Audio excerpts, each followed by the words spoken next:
तर 4 Tux ब्लाऊजला perfect असा puff कसा येईल, तर त्यासाठी काही इम्पॉर्टंट मेजरमेंट असतात, तर त्या अगदी त्याचप्रमाणे मेजरमेंट केल्यास खूप छान असा पफ तयार होऊन येणार आहे। तर मी इथं शोल्डरचा मध्य काढून मी इथं 2.5 इंचावरती मार्क करून घेतलेला आहे आणि इकडं 2 इंचावर मार्क करून घेऊन सरळ ड्रेस ओढून आणि याचा मध्य मी इथं 1.5 इंच ठेवणार आहे। तर इथनं इथपर्यंत 2 इंच घेतलेला आहे मी।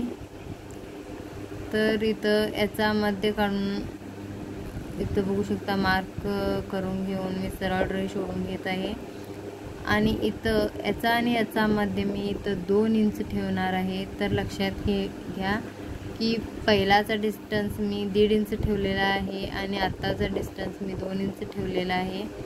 तर मुंड्यामध्ये पण आपण मध्य काढून मार्क करून घेऊन इथं सरळ अशी तिरकी रेष मारणार आहे मी। तर याचा पण मेजरमेंट इथं 2 इंच घेणार आहे मी। तर बघू शकता इथं मेजरमेंट अचूक असतील तर परफेक्ट पफ पण येतो। तर इथं मी 5.5 इंचाची रेष मारलेली आहे आणि इथं 3 इंचाची रेष मारलेली आहे आणि इथं 2.5 इंचाची रेष मारलेली आहे। तर इथं बघू शकता किती छान पफ आलेला आहे।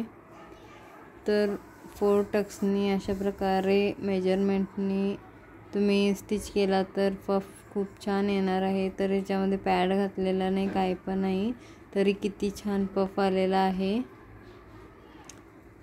तर अशाच प्रकारे स्टिचिंग टिप्ससाठी किंवा ट्रिक्ससाठी माझं चॅनल सबस्क्राईब करा आणि हा व्हिडिओ तुम्हाला आवडल्यास व्हिडिओला लाईक करा आणि कमेंट नक्की करा ब्लाऊज कसा झाला आहे, कारण तुमच्या एका कमेंटमुळे मला खूप प्रोत्साहन मिळते। आणि तर चला मग भेटूया अशाच एका पुन्हा छानशा व्हिडिओमध्ये। तर तोपर्यंत स्वस्त राहा, मस्त राहा आणि छान छान कपडे घालत राहा।